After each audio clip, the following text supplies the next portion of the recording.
Hey, welcome. We're going to do a little bit of EDC talk right now. I don't know if any of you guys don't know what EDC means. I think everybody knows what EDC means by now. Everyday carry. Like, it doesn't even really matter at this point who you are. You have something on your person every day. Woman, you have a purse full of items that you EDC. Men just carry the stuff in their pockets. It's just how it is. It's how it's always going to be. But there's so much out there. It's almost hard to choose or to test anything because it's whether or not you want to basically waste 30 or 40 bucks to $100 on something that you might not like as much as something that was 20 or 30 bucks and 50, 60 bucks or $200. I mean, it's just a guessing game. It's a preference thing. You have to kind of know what you like, and then it comes down to research. And that's the great thing about YouTube is everything is out there. There's a video on almost everything you have or everything that's out there to buy. And it's important to always remember that there's always someone else that makes what you're looking for. I mean, we play on the love of brandage so much. It's almost hard to really get your mentality out of that when you're looking for stuff. Because, you hear all the talk about good stuff and bad stuff, and it's people typically that you're talking to or your friends or people that you either like or respect or, genuinely don't have a problem being around. So you're going to be, when you hear something from them, you're going to not take it lightly. You're going to at least acknowledge that they somewhat know what they're talking about, at least when it comes to how you feel about it. But, I mean, there's just always goods and bads, and it's best to do your research before you buy anything. And if you have somebody that has what you're looking for, meet up with them. I mean, take a look at it. I'm sure they'll be more than happy to show off whatever it is that you want that they happen to have. And, you also get that somebody who has a working experience of whatever it is that you're getting or that you're looking for. So, I mean, when it comes down to that, that's basically, in a nutshell, the best thing to do is just to research what you're looking for, and if you have a chance to get a hold of it before you buy it, do it, no matter what. But anyway, we're gonna take a look at an EDC. My stuff doesn't change. I don't buy a bunch of stuff. I don't swap stuff out. And I know there's a lot of guys on YouTube that do that, but I'm not into it. I don't waste the money. I got something that works good. I don't need 4 more of them. But that's just the way I look at it. Who am I? Just some guy, right? But let's get into it. I'll start off with flashlights. I literally have cheap flashlights. Flashlights, like, to me, a light is a light. I'm not looking to blind somebody, which that would be cool. And the lights that they have out now that are ridiculously bright, that legitimately can blind people, I think are awesome, but I'm not willing to throw $70 towards a little metal light. I can get one for a few bucks, and it literally suits my needs because my eyes work just normally, and light helps me see things in the dark. I don't need to illuminate an entire city with a pocket flashlight to feel like I have enough light to see, but I got this, start out with this cheapie. I don't even know where you would get this Life Gear. I feel like I've had this thing forever and ever. It's probably a Walmart special or something, but, like I said, I don't have a clue. I have no idea what the lumens are. It's a nice white light, so in dark, it won't illuminate a room, but it'll light it up enough where you could see pretty much anything you're doing, and obviously if you have it with you, you're good because you have the light directly with you. But it's something like 9 LEDs in there, so whatever that equates to. I don't know what the actual lumen of the individual LEDs are, but I'd say at a minimum if they're at least 2 lumens a piece, it's an 18 lumen light, so we'll call it that, but I bet you that's not how this works. But anyway, it's got just a basic on mode, off, and then they give you a red light that helps see in the dark too, so you keep a night vision so your eyes aren't adjusting back and forth. And then it has flashing red, like signal type light, which I imagine would be semi-visible. Maybe not, it's kind of small, but it's whatever. I guess it's up to you. But anyway, that's one of them. That's just a cheapie. I think it runs on 3 AAAs, just nothing special. Like I said, I've had this thing forever. I can't remember when I got it. I've had it that long, so I don't know that this thing, it's not, I've never had an issue. Some of them's got to give it a little smack to get it going, but it's old, so I'd imagine that'd be happening with it anyway. If this thing craps out, I'm not going to have any issues with tossing it in the garbage. Second one is one I got with, I think, some sort of Gerber I think it was like a knife and a flashlight combo deal, probably some cheapy thing for Christmas one year. And like the light's not, I mean, it's not super bright, but I don't want a super bright light in the morning, so I'm getting up at, you know, 4:45, 5 o'clock in the morning to get ready for work, and I'm not trying to wake up my woman or I got 2 kids. I'm not trying to wake anybody up, and I don't really want to be turning on all the lights because I don't want to have to turn them all back off before I leave, because I'm pretty much out the door before anybody wakes up. But so this is pretty much the light that just resides in my pocket, and it comes out of my pocket onto my nightstand at night. And then if I just need it, I'm waking up in the middle of the night, I gotta go to the bathroom, I gotta turn the lights on, and I'm not using this one that is easily way brighter. And I mean, you can definitely tell. There's no doubt in my mind. You can tell how much brighter it is. And it's still really not even that bright. But, so that's just super cheap. But, it's almost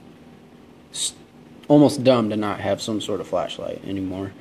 Because, I feel like power outages happen so often, and the weather's been crazy knocking out power. At least where I live anyway, there's so much stuff going on weather-wise, and it's just, I don't know. It's just really weird. I'm knocking stuff over. This is ridiculous. So let's see. Okay, so alright. Well, let's see here. I got some. I'm sorry guys, I'm just pulling this crap out of my pockets as I go. Alright, I guess I'll talk keys. Like, I don't do anything special. I don't have any really cool tools on here, nothing.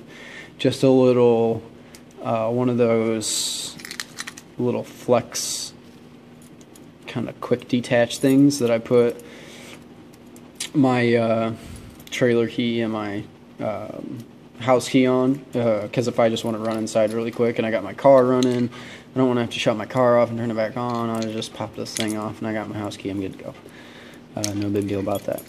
My favorite baseball team, because the only thing that I have on here pretty much that's extra other than key stuff, my car key fob unlock, blah blah blah, my key for my car, my key for my truck. Oh, yeah, I forgot about this guy. Oh, it's just a 1937 Buffalo nickel. How often do you see these things anymore? It's not in like amazing shape by any means. It's definitely not super good shape. But it's still pretty good. I got it from my grandpa when I was really little. And I lost it a long time ago. And then my grandpa passed away recently, maybe 2 years ago, I think, coming up on. And out of nowhere, this thing popped up. And I've moved, probably 3 or 4 times since I lost this thing a long time ago. At least 3 or 4 times, and I apparently held on to it somehow, and it just kind of came across it all of a sudden.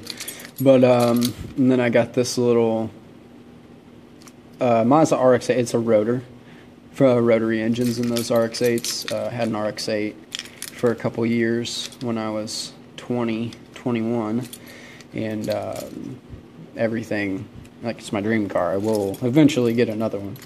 But, so I had a couple of these keychains. They're just really thick with a nice braided cable that I happen to use as my catch-all for my keys.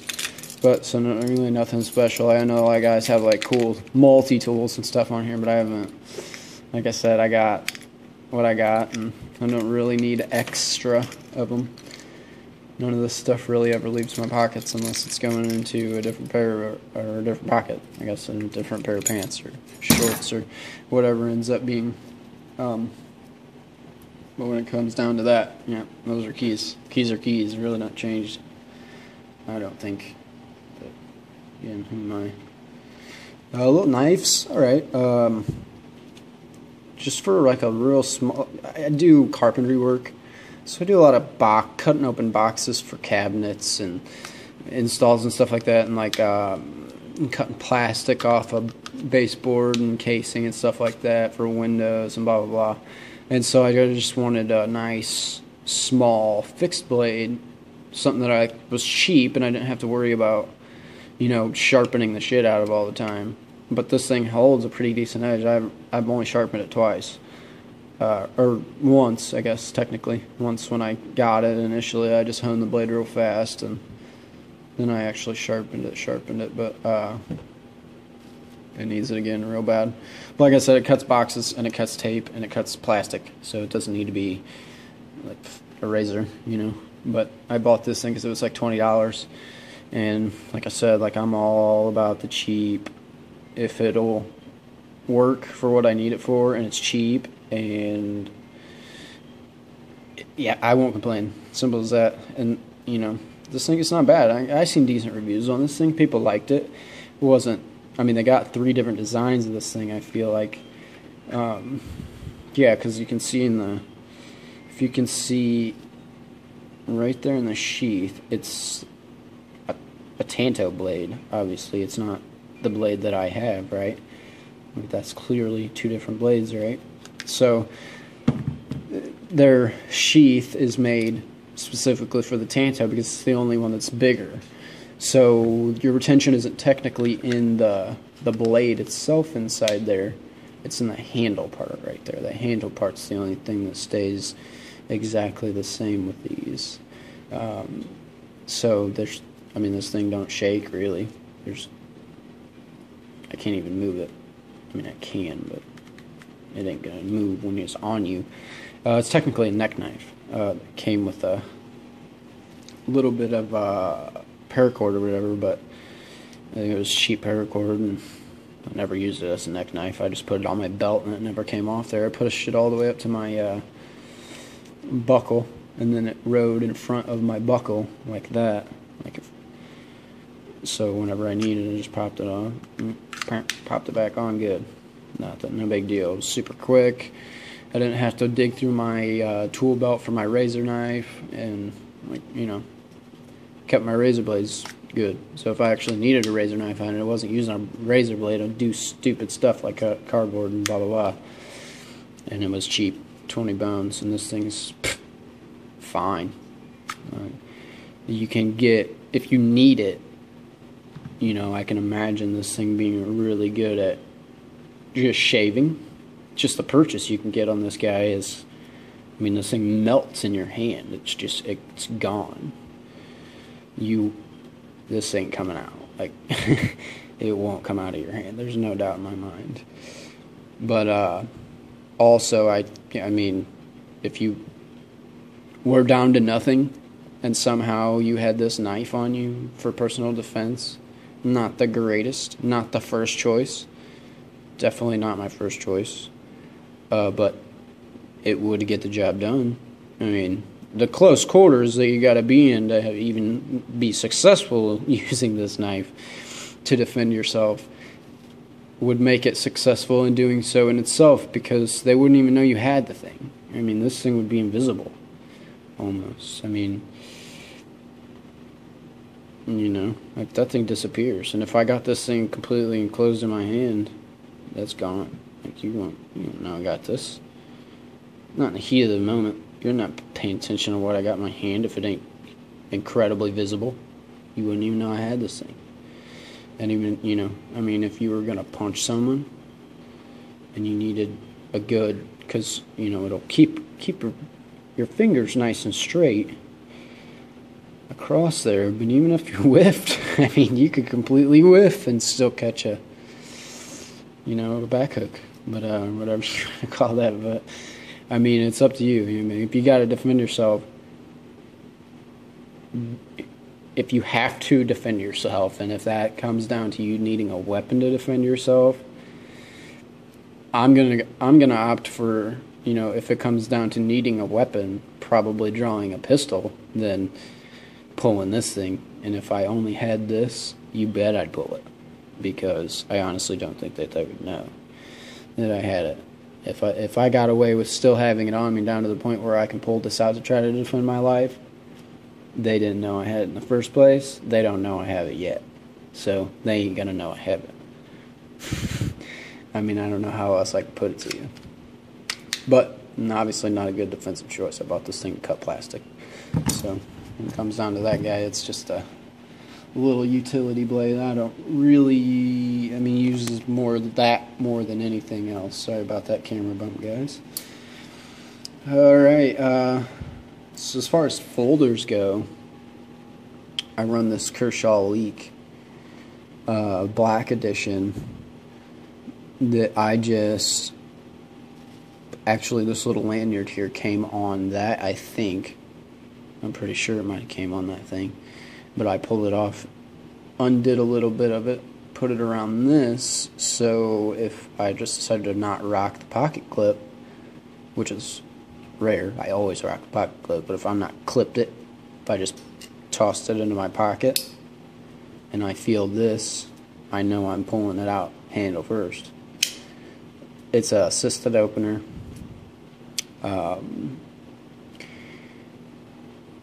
Honestly, I have had 0 issues with this knife since I bought it.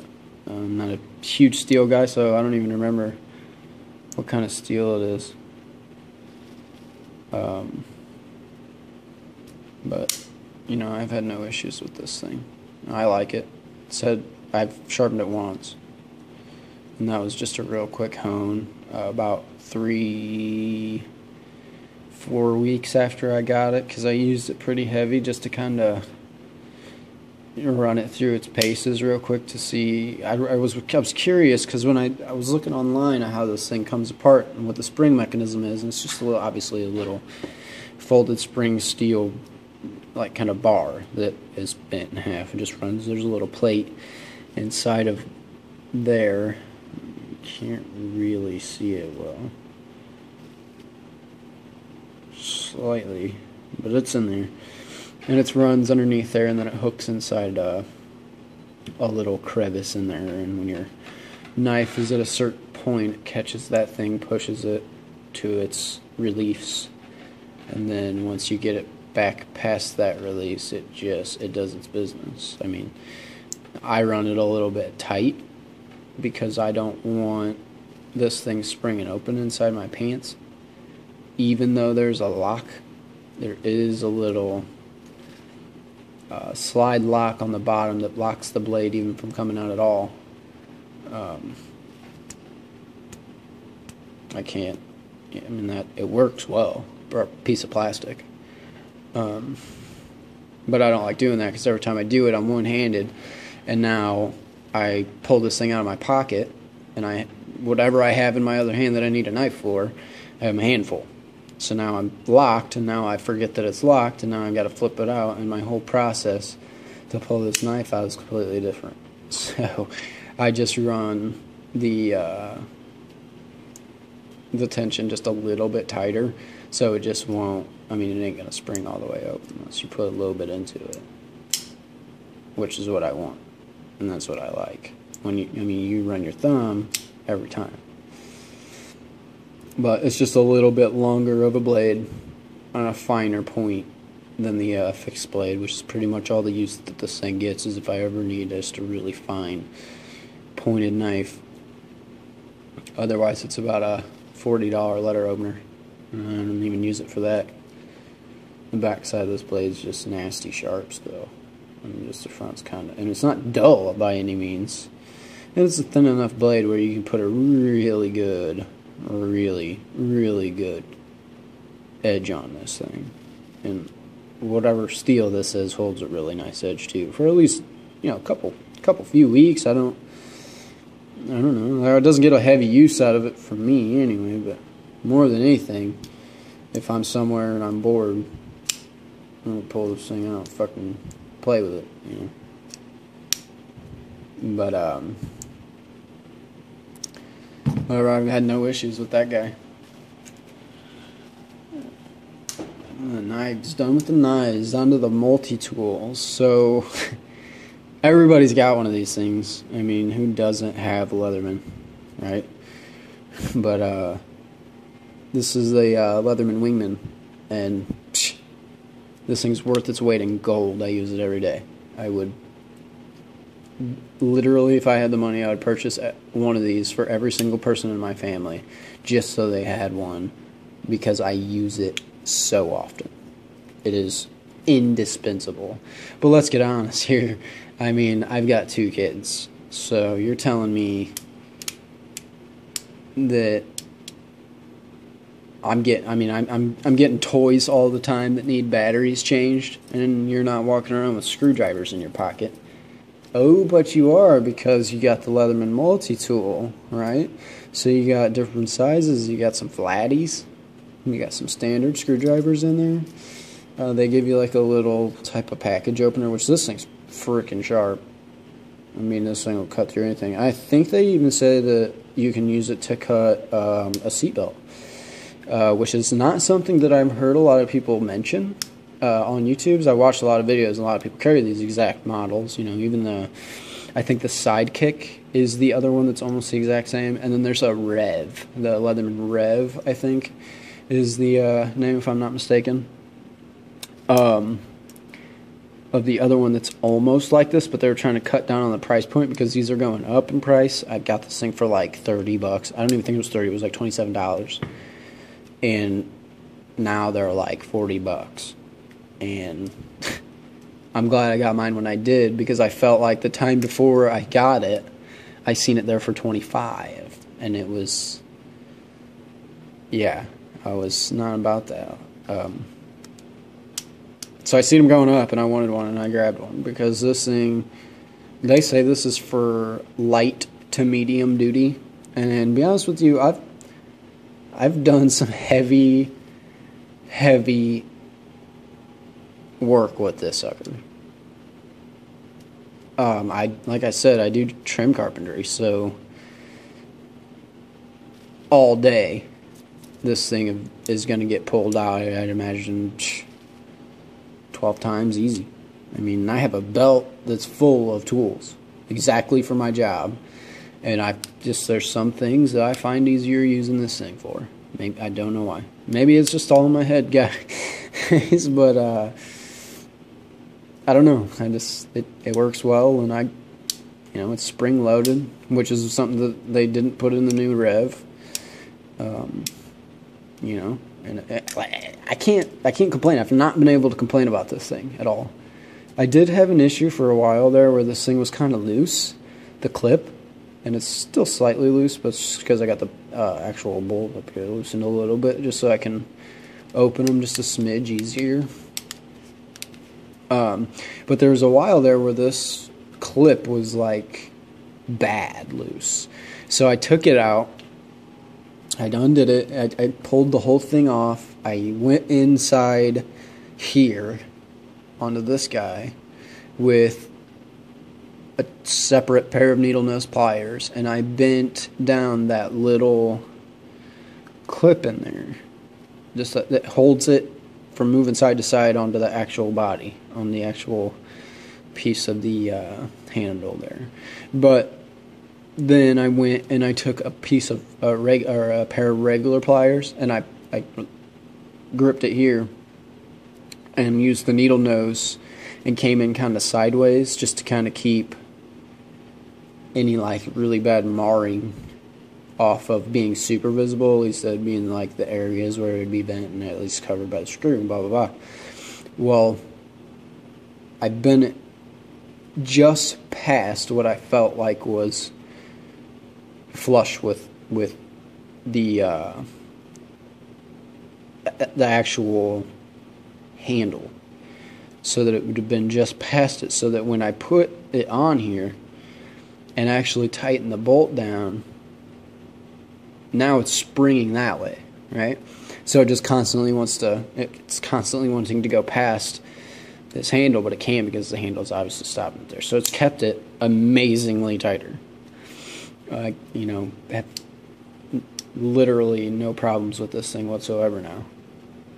I mean, it's not like I had problems with it before, but it was just bugging me that it would move so bad. So, whatever, you know, just do a little something about it.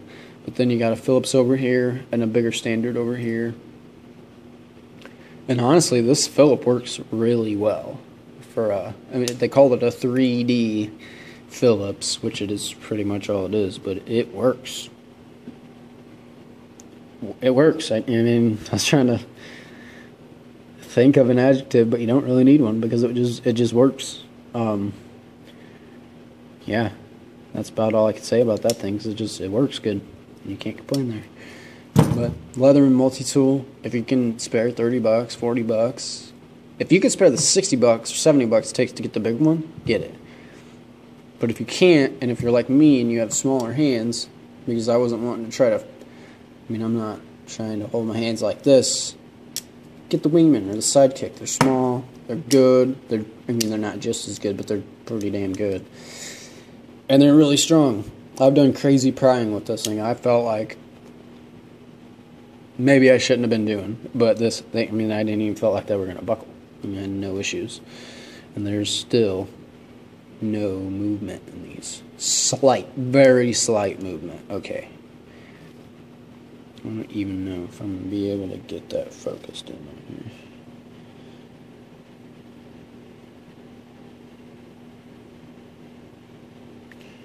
I mean, it's like a millimeter.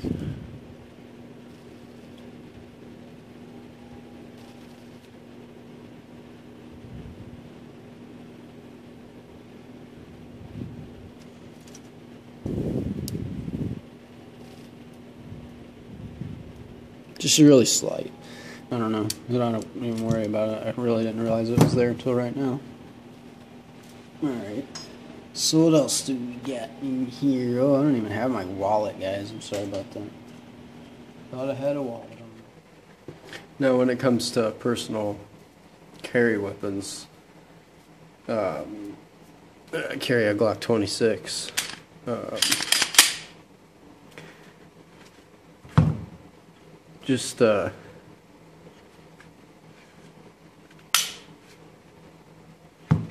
I mean, they're all over the place. Everybody's got one of these. You know, you'll see them. A million videos on YouTube about these things. You can find reviews. I will do a review on this, full review if anybody's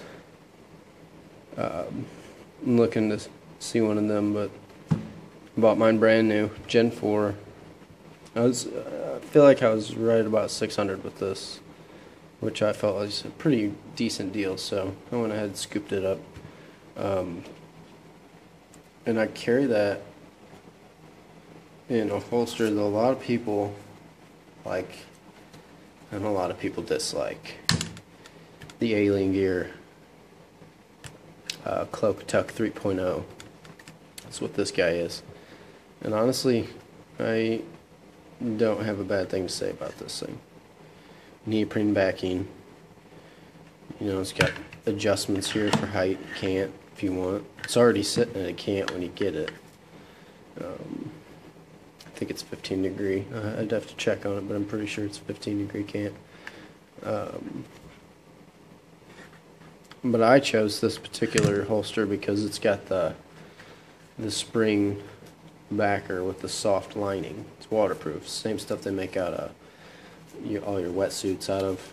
Neoprene's completely waterproof. So that was important to me, to keep sweat, any moisture that gets caught in this thing from getting on my weapon, because I mean I work carpentry, so having this thing on at work, I'll definitely be sweating on quite a bit on it. You know, I don't want to go through and maybe cause any issues with the finish of the weapon.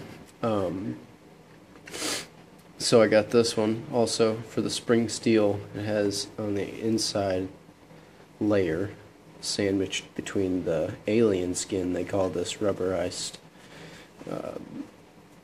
layer here, and then the neoprene backing. In between it there's a spring steel that keeps your top from flipping up. So I feel like a lot of those leather in the waistband holsters, if you're like me, you got a little bit of extra something on your sides, your muffin top, or at least, you know, when you're sitting down, I feel like at least anybody's gonna riding, you know, 3-4 o'clock, you're gonna have your ribs kind of pressing down on that. And the way the gun rides inside this thing, I mean, you'll see if you're any bigger than this one, this top edge will start to flip over a little bit. I mean, it's really bad with the leather ones. This one won't happen so bad. It's got that spring steel, and I mean, it's pretty much right to cut off.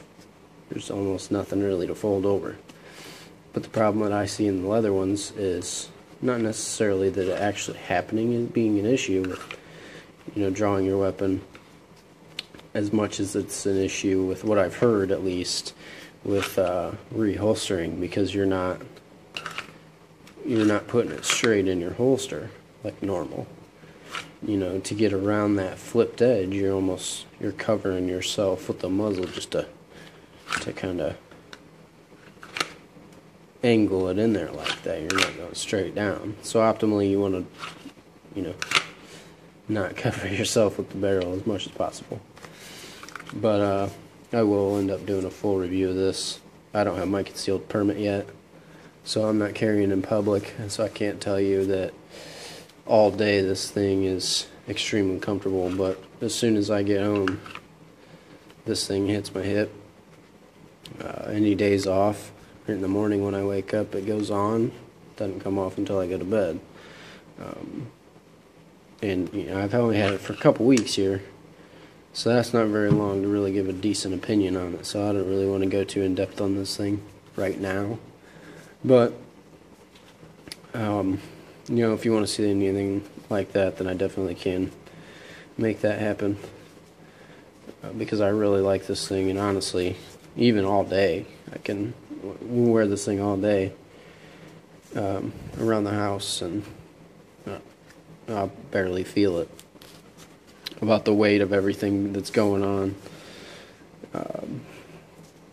the waist of my pants is about the only indicator that I have a gun on my waist. You know, this thing, it spreads the weight out really good.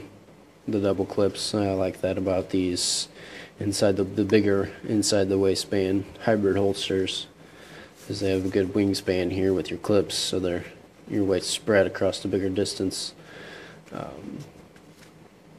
And I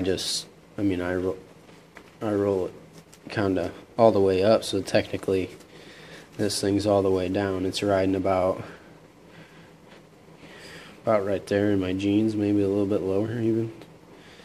Just low enough to where I can get my hand on it. I don't have big hands anyway, so it's not too bad. You know, anything like if I would have got a Glock 42 or 43, I think is the new one, the real small one. I don't think it would be as comfortable as this 26. I'm glad I ended up going with the 26 too, actually, for that reason. I'm not a big guy, but I don't have huge hands by any means, by any standards. But this 26 fits real nice, I feel like. Real nice. But if you want to see anything like that, any reviews, we could do testing too, range tests. Guy I know actually ended up just getting a new SIG too, so he'll probably end up wanting to do some shooting, so we can run a couple tests on even both of those too. So, yeah, just shoot me a like, a subscribe, and a share if you want. But leave me a comment down the description, or down the comment section, and I'll post links in the description of where I can get this stuff, at least what I can find. I know for sure I can get most of it, but a couple of them I'm not 100% sure if I can get links to. So, hope you guys have a good one. Hope you enjoyed the video. Shoot me a like.